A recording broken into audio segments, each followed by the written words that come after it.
When Lazarus left the grave, where, for 3 days and 3 nights he had been under the enigmatical sway of death, and returned alive to his dwelling, for a long time no one noticed in him those sinister oddities, which, as time went on, made his very name a terror.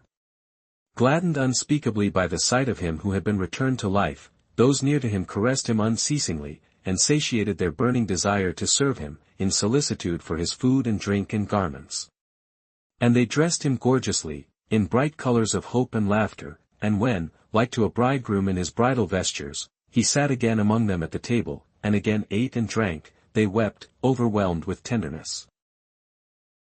And they summoned the neighbors to look at him who had risen miraculously from the dead. These came and shared the serene joy of the hosts. Strangers from far-off towns and hamlets came and adored the miracle in tempestuous words.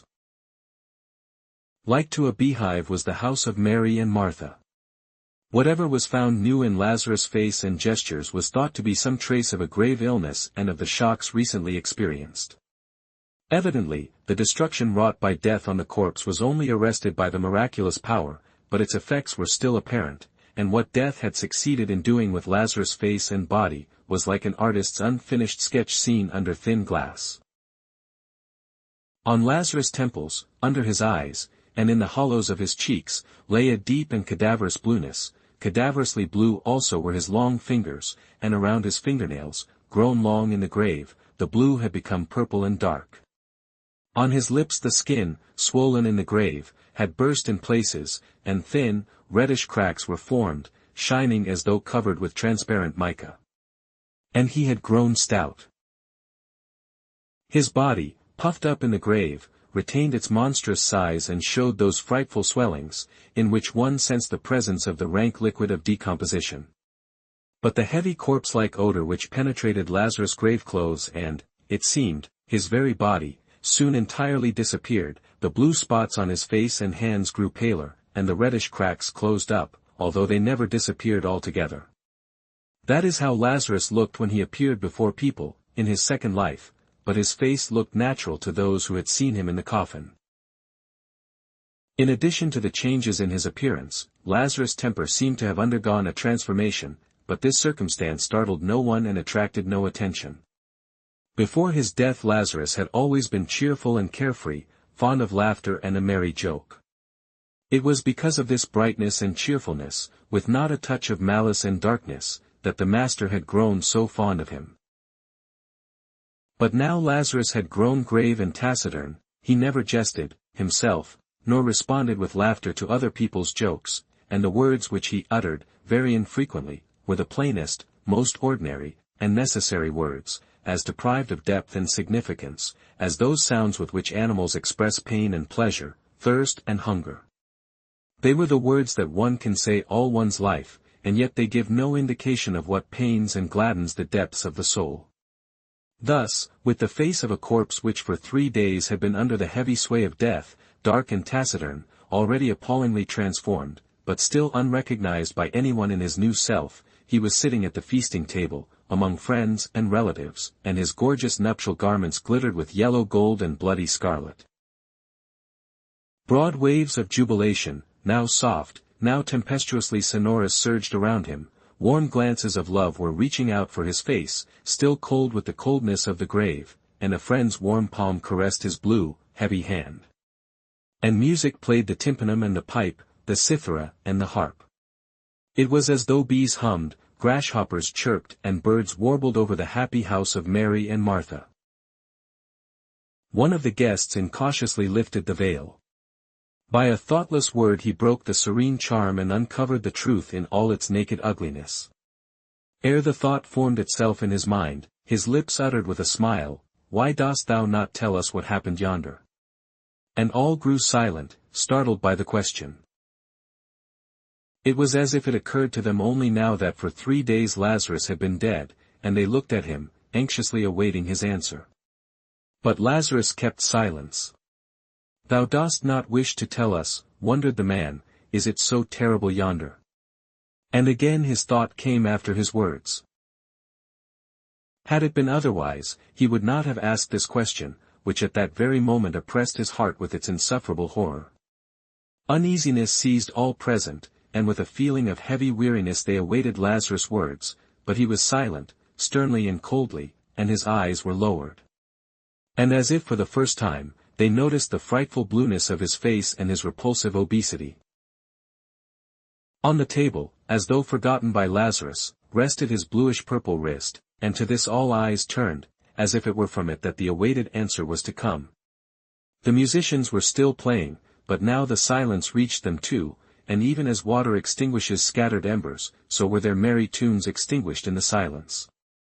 The pipe grew silent, the voices of the sonorous tympanum and the murmuring harp died away, and as if the strings had burst, the cithara answered with a tremulous, broken note. Silence. "Thou dost not wish to say," repeated the guest, unable to check his chattering tongue. But the stillness remained unbroken, and the bluish-purple hand rested motionless. And then he stirred slightly and everyone felt relieved.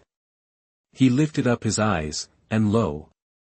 Straightway embracing everything in one heavy glance, fraught with weariness and horror, he looked at them, Lazarus who had arisen from the dead.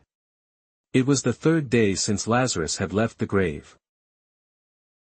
Ever since then many had experienced the pernicious power of his eye, but neither those who were crushed by it forever, nor those who found the strength to resist in it the primordial sources of life, which is as mysterious as death, never could they explain the horror which lay motionless in the depth of his black pupils. Lazarus looked calmly and simply with no desire to conceal anything, but also with no intention to say anything. He looked coldly, as he who is infinitely indifferent to those alive. Many carefree people came close to him without noticing him, and only later did they learn with astonishment and fear who that calm stout man was, that walked slowly by, almost touching them with his gorgeous and dazzling garments.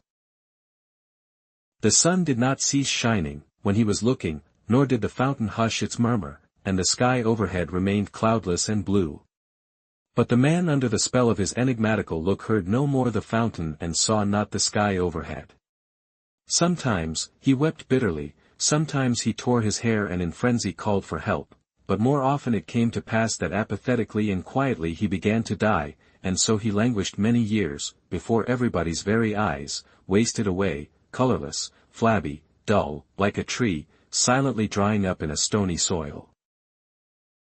And of those who gazed at him, the ones who wept madly, sometimes felt again the stir of life, the others never. "So thou dost not wish to tell us what thou hast seen yonder," repeated the man.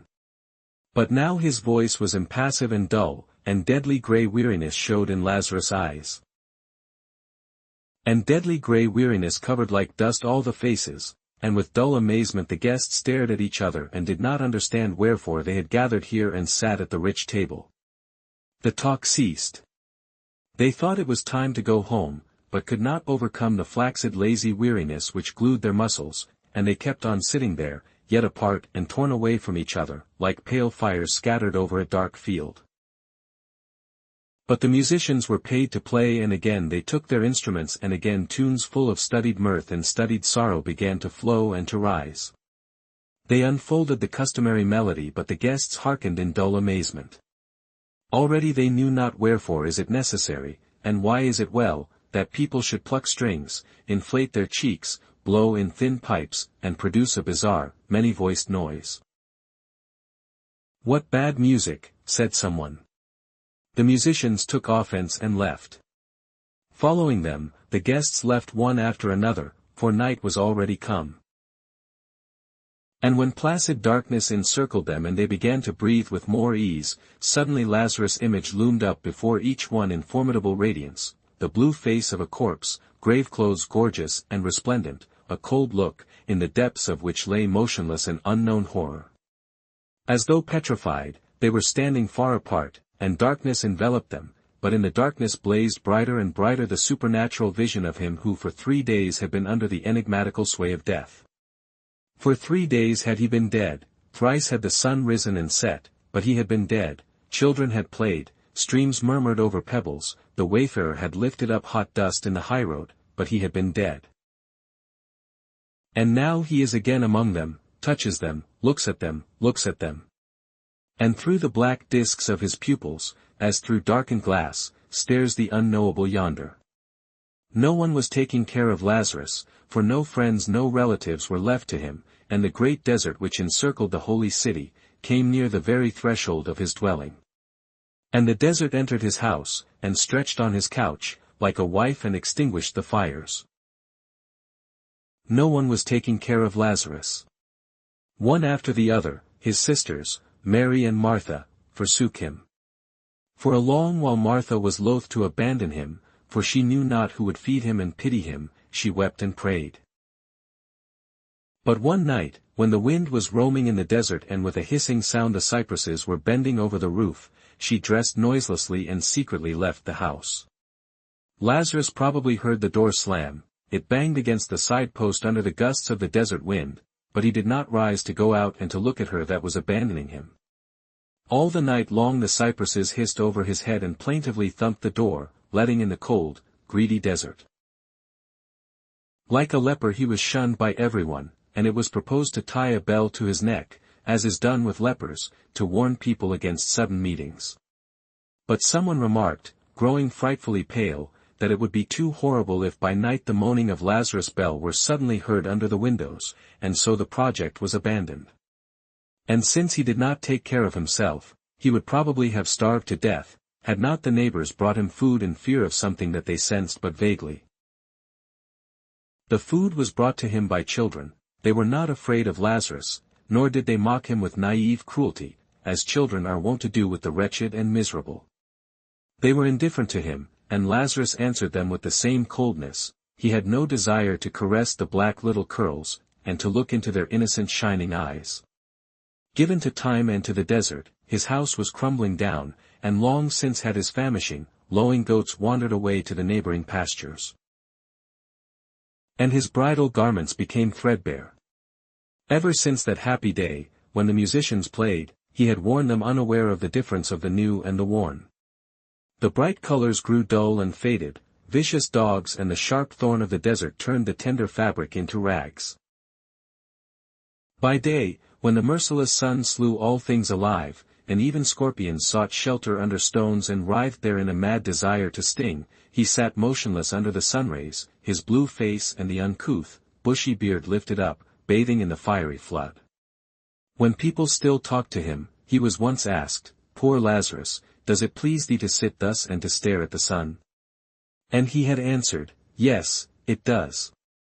So strong, it seemed, was the cold of his 3 days' grave, so deep the darkness, that there was no heat on earth to warm Lazarus, nor a splendor that could brighten the darkness of his eyes. That is what came to the mind of those who spoke to Lazarus, and with a sigh they left him. And when the scarlet, flattened globe would lower, Lazarus would set out for the desert and walk straight toward the sun, as though striving to reach it. He always walked straight toward the sun, and those who tried to follow him and to spy upon what he was doing at night in the desert, retained in their memory the black silhouette of a tall stout man against the red background of an enormous flattened disk. Night pursued them with her horrors, and so they did not learn of Lazarus' doings in the desert, but the vision of the black on red was forever branded on their brain. Just as a beast with a splinter in its eye furiously rubs its muzzle with its paws, so they too foolishly rubbed their eyes, but what Lazarus had given was indelible, and death alone could efface it. But there were people who lived far away, who never saw Lazarus and knew of him only by report. With daring curiosity, which is stronger than fear and feeds upon it, with hidden mockery, they would come to Lazarus who was sitting in the sun and enter into conversation with him. By this time Lazarus' appearance had changed for the better and was not so terrible. The first minute they snapped their fingers and thought of how stupid the inhabitants of the holy city were, but when the short talk was over and they started homeward, their looks were such that the inhabitants of the holy city recognized them at once and said, "Look, there is one more fool on whom Lazarus has set his eye," and they shook their heads regretfully, and lifted up their arms. There came brave, intrepid warriors, with tinkling weapons, happy youths came with laughter and song, busy tradesmen, jingling their money, ran in for a moment, and haughty priests leaned their croziers against Lazarus' door, and they were all strangely changed, as they came back. The same terrible shadow swooped down upon their souls and gave a new appearance to the old familiar world. Those who still had the desire to speak, expressed their feelings thus, all things tangible and visible grew hollow, light, and transparent, similar to lightsome shadows in the darkness of night, for, that great darkness, which holds the whole cosmos, was dispersed neither by the sun or by the moon and the stars, but like an immense black shroud enveloped the earth and, like a mother, embraced it. It penetrated all the bodies, iron and stone, and the particles of the bodies, having lost their ties, grew lonely, and it penetrated into the depth of the particles, and the particles of particles became lonely, for that great void, which encircles the cosmos, was not filled by things visible, neither by the sun, nor by the moon and the stars, but reigned unrestrained, penetrating everywhere, severing body from body, particle from particle. In the void hollow trees spread hollow roots threatening a fantastic fall. Temples, palaces, and horses loomed up and they were hollow, and in the void men moved about restlessly, but they were light and hollow like shadows, for time was no more, and the beginning of all things came near their end. The building was still being built, and builders were still hammering away, and its ruins were already seen and the void in its place. The man was still being born, but already funeral candles were burning at his head, and now they were extinguished, and there was the void in place of the man and of the funeral candles. And wrapped by void and darkness the man in despair trembled in the face of the horror of the infinite. Thus spake the men who had still a desire to speak. But, surely, much more could have told those who wished not to speak, and died in silence. At that time there lived in Rome a renowned sculptor. In clay, marble, and bronze he wrought bodies of gods and men, and such was their beauty, that people called them immortal. But he himself was discontented and asserted that there was something even more beautiful, that he could not embody either in marble or in bronze. I have not yet gathered the glimmers of the moon, nor have I my fill of sunshine, he was wont to say, and there is no soul in my marble, no life in my beautiful bronze. And when on moonlit nights he slowly walked along the road, crossing the black shadows of cypresses, his white tunic glittering in the moonshine, those who met him would laugh in a friendly way and say, "Art thou going to gather moonshine, Aurelius? Why then didst thou not fetch baskets?" And he would answer, laughing and pointing to his eyes, "Here are the baskets wherein I gather the sheen of the moon and the glimmer of the sun." And so it was, the moon glimmered in his eyes and the sun sparkled therein. But he could not translate them into marble, and therein lay the serene tragedy of his life. He was descended from an ancient patrician race, had a good wife and children, and suffered from no want. When the obscure rumor about Lazarus reached him, he consulted his wife and friends and undertook the far journey to Judea to see him who had miraculously risen from the dead. He was somewhat weary in those days, and he hoped that the road would sharpen his blunted senses. What was said of Lazarus did not frighten him. He had pondered much over death, did not like it, but he disliked also those who confused it with life. In this life, life and beauty, beyond death, the enigmatical, thought he, and there is no better thing for a man to do than to delight in life and in the beauty of all things living.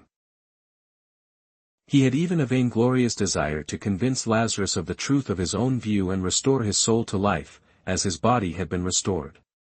This seemed so much easier because the rumors, shy and strange, did not render the whole truth about Lazarus and but vaguely warned against something frightful.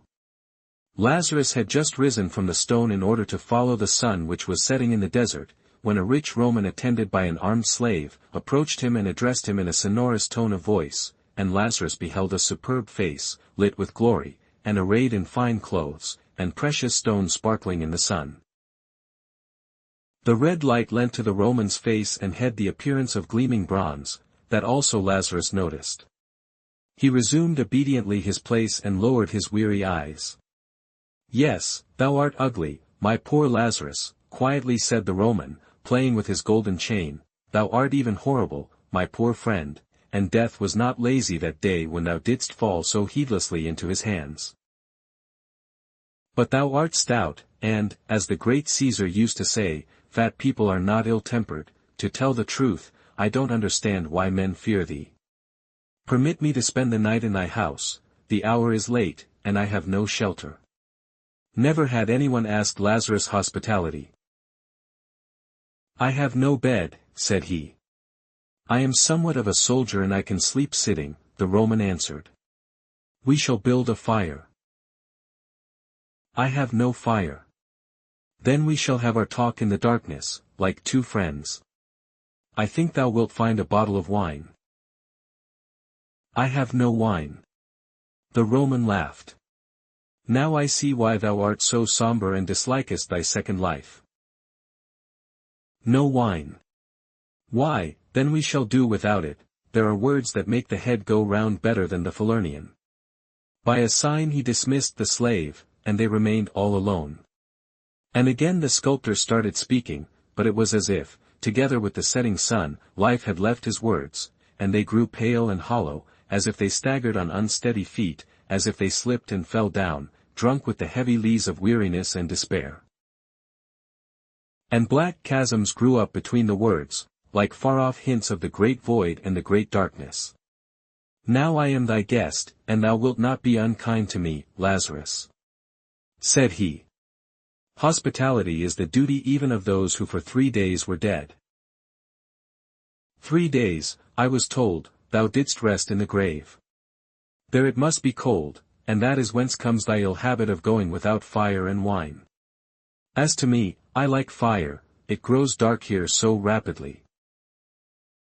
The lines of thy eyebrows and forehead are quite interesting, they are like ruins of strange palaces, buried in ashes after an earthquake. But why dost thou wear such ugly and queer garments? I have seen bridegrooms in thy country, and they wear such clothes, are they not funny, and terrible? But art thou a bridegroom? The sun had already disappeared, a monstrous black shadow came running from the east, it was as if gigantic bare feet began rumbling on the sand, and the wind sent a cold wave along the backbone. In the darkness thou seemest still larger, Lazarus, as if thou hast grown stouter in these moments. Dost thou feed on darkness, Lazarus? I would fain have a little fire, at least a little fire, a little fire. I feel somewhat chilly, your nights are so barbarously cold. Were it not so dark, I should say that thou wert looking at me, Lazarus. Yes, it seems to me, thou art looking. Why, thou art looking at me, I feel it, but there thou art smiling. Night came, and filled the air with heavy blackness. How well it will be, when the sun will rise tomorrow anew. I am a great sculptor, thou knowest, that is how my friends call me.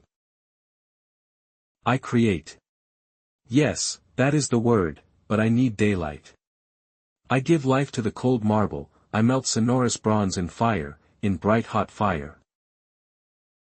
Why didst thou touch me with thy hand? Come, said Lazarus, thou art my guest. And they went to the house. And a long night enveloped the earth.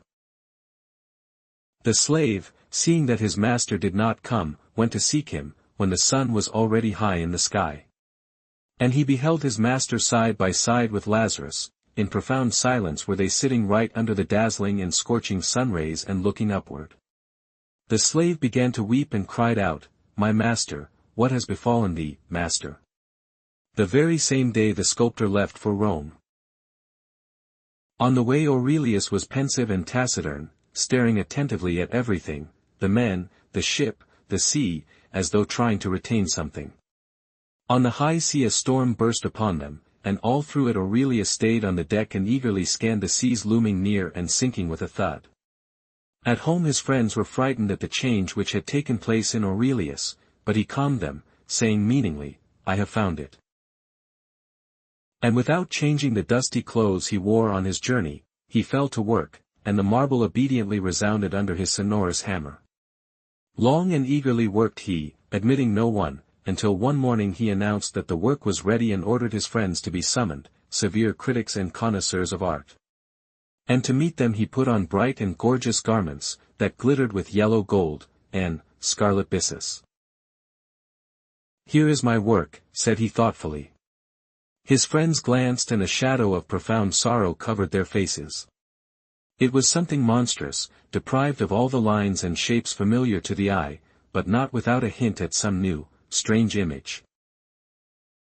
On a thin, crooked twig, or rather on an ugly likeness of a twig rested askew, a blind, ugly, shapeless, outspread mass of something utterly and inconceivably distorted, a mad leap of wild and bizarre fragments, all feebly and vainly striving to part from one another. And, as if by chance, beneath one of the wildly rent salients a butterfly was chiseled with divine skill, all airy loveliness, delicacy, and beauty, with transparent wings, which seemed to tremble with an impotent desire to take flight. "Wherefore this wonderful butterfly, Aurelius?" said somebody falteringly. "I know not," was the sculptor's answer. But it was necessary to tell the truth, and one of his friends who loved him best said firmly, "This is ugly, my poor friend. It must be destroyed. Give me the hammer." And with 2 strokes he broke the monstrous man into pieces, leaving only the infinitely delicate butterfly untouched. From that time on Aurelius created nothing. With profound indifference he looked at marble and bronze, and on his former divine works, where everlasting beauty rested. With the purpose of arousing his former fervent passion for work and, awakening his deadened soul, his friends took him to see other artists' beautiful works, but he remained indifferent as before, and the smile did not warm up his tightened lips. And only after listening to lengthy talks about beauty, he would retort wearily and indolently, "But all this is a lie." And by the day, when the sun was shining, he went into his magnificent, skillfully built garden, and having found a place without shadow, he exposed his bare head to the glare and heat.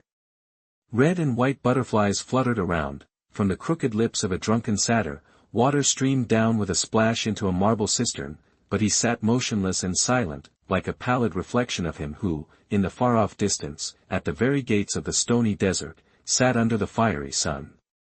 And now it came to pass that the great, deified Augustus himself summoned Lazarus. The imperial messengers dressed him gorgeously, in solemn nuptial clothes, as if time had legalized them, and he was to remain until his very death the bridegroom of an unknown bride. It was as though an old, rotting coffin had been gilt and furnished with new, gay tassels. And men, all in trim and bright attire, rode after him, as if in bridal procession indeed, and those foremost trumpeted loudly, bidding people to clear the way for the emperor's messengers. But Lazarus' way was deserted, his native land cursed the hateful name of him who had miraculously risen from the dead, and people scattered at the very news of his appalling approach. The solitary voice of the brass trumpet sounded in the motionless air, and the wilderness alone responded with its languid echo. Then Lazarus went by sea. And his was the most magnificently arrayed and the most mournful ship that ever mirrored itself in the azure waves of the Mediterranean Sea. Many were the travelers aboard, but like a tomb was the ship, all silence and stillness, and the despairing water sobbed at the steep, proudly curved prow. All alone sat Lazarus, exposing his head to the blaze of the sun, silently listening to the murmur and splash of the wavelets, and afar seamen and messengers were sitting, a vague group of weary shadows. Had the thunder burst and the wind attacked the red sails, the ships would probably have perished, for none of those aboard had either the will or the strength to struggle for life. With a supreme effort some mariners would reach the board and eagerly scan the blue, transparent deep, hoping to see a naiad's pink shoulder flash in the hollow of an azure wave, or a drunken gay centaur dash along and in frenzy splash the wave with his hoof. But the sea was like a wilderness, and the deep was dumb and deserted. With utter indifference did Lazarus set his feet on the street of the eternal city.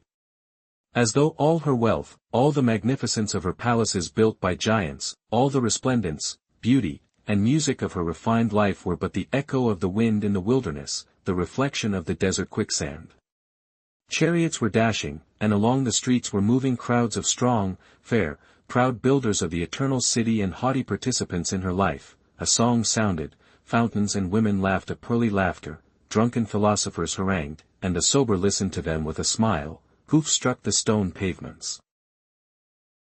And surrounded by cheerful noise, a stout, heavy man was moving, a cold spot of silence and despair, and on his way he sowed disgust, anger, and vague, gnawing weariness. Who dares to be sad in Rome, wondered indignantly the citizens, and frowned. In 2 days the entire city already knew all about him who had miraculously risen from the dead, and shunned him shyly.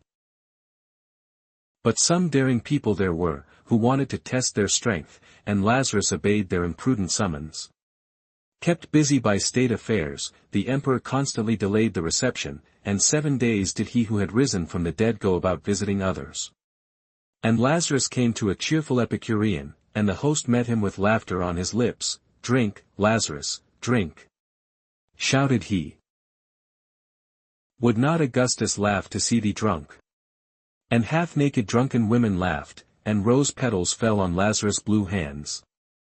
But then the Epicurean looked into Lazarus' eyes, and his gaiety ended forever. Drunkard remained he for the rest of his life, never did he drink, yet forever was he drunk. But instead of the gay reverie which wine brings with it, frightful dreams began to haunt him, the sole food of his stricken spirit. Day and night he lived in the poisonous vapors of his nightmares, and death itself was not more frightful than her raving, monstrous forerunners. And Lazarus came to a youth and his beloved, who loved each other and were most beautiful in their passions. Proudly and strongly embracing his love, the youth said with serene regret, "Look at us, Lazarus, and share our joy. Is there anything stronger than love?" And Lazarus looked. And for the rest of their life they kept on loving each other, but their passion grew gloomy and joyless, like those funeral cypresses whose roots feed on the decay of the graves and whose black summits in a still evening hour seek in vain to reach the sky. Thrown by the unknown forces of life into each other's embraces, they mingled tears with kisses, voluptuous pleasures with pain, and they felt themselves doubly slaves, obedient slaves to life, and patient servants of the silent nothingness. Ever united, ever severed, they blazed like sparks and like sparks lost themselves in the boundless dark. And Lazarus came to a haughty sage, and the sage said to him, "I know all the horrors thou canst reveal to me. Is there anything thou canst frighten me with?" But before long the sage felt that the knowledge of horror was far from being the horror itself, and that the vision of death was not death. And he felt that wisdom and folly are equal before the face of infinity, for infinity knows them not. And it vanished, the dividing line between knowledge and ignorance, truth and falsehood, top and bottom, and the shapeless thought hung suspended in the void. Then the sage clutched his grey head and cried out frantically, "I cannot think. I cannot think." Thus under the indifferent glance for him, who miraculously had risen from the dead, perished everything that asserts life, its significance and joys. And it was suggested that it was dangerous to let him see the emperor, that it was better to kill him and, having buried him secretly, to tell the emperor that he had disappeared no one knew whither. Already swords were being whetted and youths devoted to the public welfare prepared for the murder, when Augustus ordered Lazarus to be brought before him next morning, thus destroying the cruel plans.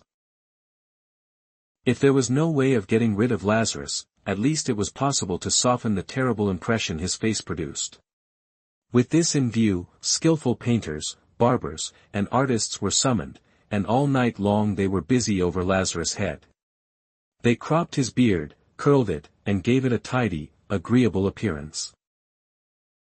By means of paints they concealed the corpse-like blueness of his hands and face. Repulsive were the wrinkles of suffering that furrowed his old face, and they were puttied, painted, and smoothed. Then, over the smooth background, wrinkles of good-tempered laughter and pleasant, carefree mirth were skillfully painted with fine brushes. Lazarus submitted indifferently to everything that was done to him. Soon he was turned into a becomingly stout, venerable old man, into a quiet and kind grandfather of numerous offspring. It seemed that the smile, with which only a while ago he was spinning funny yarns, was still lingering on his lips, and that in the corner of his eye serene tenderness was hiding, the companion of old age. But people did not dare change his nuptial garments, and they could not change his eyes, two dark and frightful glasses through which looked at men, the unknowable yonder. Lazarus was not moved by the magnificence of the imperial palace. It was as though he saw no difference between the crumbling house, closely pressed by the desert, and the stone palace, solid and fair, and indifferently he passed into it. And the hard marble of the floors under his feet grew similar to the quicksand of the desert, and the multitude of richly dressed and haughty men became like void air under his glance. No one looked into his face, as Lazarus passed by, fearing to fall under the appalling influence of his eyes, but when the sound of his heavy footsteps had sufficiently died down, the courtiers raised their heads and with fearful curiosity examined the figure of a stout, tall, slightly bent old man, who was slowly penetrating into the very heart of the imperial palace. Were death itself passing, it would be faced with no greater fear, for until then the dead alone knew death, and those alive knew life only, and there was no bridge between them. But this extraordinary man, although alive, knew death, and enigmatical, appalling, was his cursed knowledge. Woe, people thought, he will take the life of our great, deified Augustus, and they sent curses after Lazarus, who meanwhile kept on advancing into the interior of the palace. Already did the emperor know who Lazarus was, and prepared to meet him. But the monarch was a brave man, and felt his own tremendous, unconquerable power, and in his fatal duel with him who had miraculously risen from the dead he wanted not to invoke human help. And so he met Lazarus face to face. "Lift not thine eyes upon me, Lazarus," he ordered. "I heard thy face is like that of Medusa and turns into stone whomsoever thou lookest at. Now, I wish to see thee and to have a talk with thee, before I turn into stone," added he in a tone of kingly jesting, not devoid of fear. Coming close to him, he carefully examined Lazarus' face and his strange festal garments. And although he had a keen eye, he was deceived by his appearance. "So, thou dost not appear terrible, my venerable old man. But the worse for us, if horror assumes such a respectable and pleasant air. Now let us have a talk." Augustus sat, and questioning Lazarus with his eye as much as with words, started the conversation. "Why didst thou not greet me as thou enteredst?" Lazarus answered indifferent, "I knew not it was necessary." "Art thou a Christian?" Augustus approvingly shook his head. "That is good. I do not like Christians. They shake the tree of life before it is covered with fruit, and disperse its odorous bloom to the winds. But who art thou?" With a visible effort Lazarus answered, "I was dead." "I had heard that. But who art thou now?" Lazarus was silent, but at last repeated in a tone of weary apathy, "I was dead." "Listen to me, stranger," said the emperor, distinctly and severely giving utterance to the thought that had come to him at the beginning, "My realm is the realm of life, my people are of the living, not of the dead. Thou art here one too many. I know not who thou art and what thou sawest there, but, if thou liest, I hate thy lies, and if thou tellst the truth, I hate thy truth. In my bosom I feel the throb of life, I feel strength in my arm, and my proud thoughts, like eagles, pierce the space. And yonder in the shelter of my rule, under the protection of laws created by me, people live and toil and rejoice. Dost thou hear the battle cry, the challenge men throw into the face of the future?" Augustus, as in prayer, stretched forth his arms and exclaimed solemnly, "Be blessed, O great and divine life." Lazarus was silent, and with growing sternness the emperor went on, "Thou art not wanted here, miserable remnant, snatched from under death's teeth, thou inspirest weariness and disgust with life, like a caterpillar in the fields, thou gloatest on the rich ear of joy and belchest out the drivel of despair and sorrow.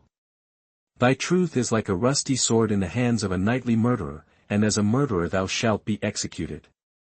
But before that, let me look into thine eyes. Perchance, only cowards are afraid of them, but in the brave they awake the thirst for strife and victory, then thou shalt